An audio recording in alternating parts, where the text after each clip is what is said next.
Gracie asked me to read a chapter of The Dream Giver by Bruce Wilkinson with David and Heather Kopp. We're going to skip the preference and go right into part 1. Not long ago and not far away, a nobody named Ordinary lived in a land of familiar. Every day was pretty much the same for Ordinary. In the mornings he got up and went to his usual job. After work he ate almost the same dinner he had eaten the evening before. Then he sat in his recliner and watched the box that mesmerized most nobodies on most nights. Sometimes best friends came over to join Ordinary in front of the box. Sometimes Ordinary went to his parents and they watched together. For the most part, not much happened in Familiar that hadn't happened before. Ordinary thought he was content. He found the routines reliable. He blended in with the crowd, and mostly he wanted only what he had. Until the day Ordinary noticed a small, nagging feeling that something big was missing from his life. Or maybe the feeling was that he was missing from something big. He wasn't sure. The little feelings grew, and even though nobody in Familiar didn't generally expect the unexpected, Ordinary began to wish for it. Time passed. Then one morning, Ordinary woke up with those words echoing in his mind. What you are missing, you already have. Could it be? Ordinary looked and looked. And then he discovered that in a small corner of his heart lay a big dream. The big dream told him that he, a nobody, was made to be a somebody and destined to achieve great things. Jumping out of bed, Ordinary discovered something else. A long, white feather resting on the sill of his window. Where did it come from? What did it mean? With a jolt of excitement, Ordinary decided he'd been visited by the Dream Giver. Now, Ordinary had heard rumors of various nobodies in Familiar waking up to a big dream, but he had never imagined that it could happen to him. He rushed to get dressed, his big dreams beating brightly in his chest. He couldn't wait to get his usual job and tell the best friends the news. But on his way to work, Ordinary realized he had a problem. His big dream was too big for a nobody like Ordinary. He would be embarrassed to tell anyone. Even best friend would probably laugh. Still, Ordinary was too excited to keep his dream to himself. As soon as he saw best friend, he blurted out the news.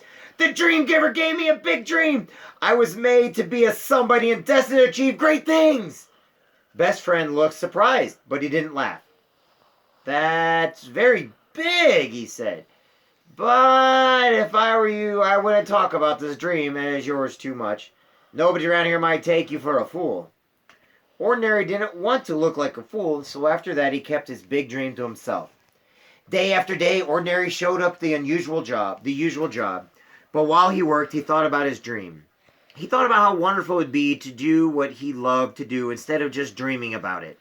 Ordinary's longing for his big dream grew and grew until finally he realized he'd never been happy unless he could pursue it. Why didn't the Dream Giver make it possible? If the Dream Giver didn't, how could Ordinary ever leave Familiar? He had payments and expenses. He had regular duties. A lot of nobodies counted on him for a lot of things. Ordinary felt completely stuck. Time passed, but nothing changed. He began to hate his usual job. This isn't what I was made to do, he said to himself. I just know it. After a while, he began to worry that maybe he just hadn't received the big dream after all. Maybe he'd just made it all up. And he grew sadder by the day. One evening after work, Ordinary went to his parents to watch the box. But their box was broken, so the house was very quiet. It was even more quiet because their mother was out shopping at Familiar Foods. In the quietness, Ordinary started to think about his dream again. He looked over at his father sitting in his recliner, staring at the single page of nobody's news. Maybe he could help. Father, said Ordinary, I'm growing sadder by the day. I don't like my usual job anymore. In fact, I think I hate it. Father looked up. That's terrible, he said. What happened? Before he could stop himself, Ordinary started talking about the Dream Giver and about his big dream. I was made to be a somebody and achieve great things, he said, and then he told his father the name of his dream. As he spoke, his voice trembled. He was sure that his father would laugh or call him a fool.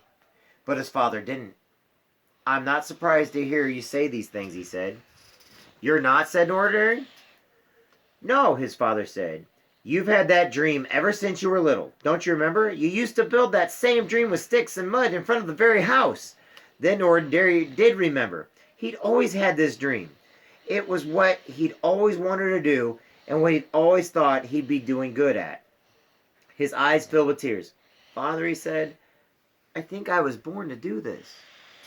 Ordinary and his father sat together quietly. His father seemed to be remembering something, too. After a while, he asked, when you woke up to your big dream, son, did you happen to find a feather? Ordinary was shocked. How did you know? He asked. A long time ago, I woke up to a dream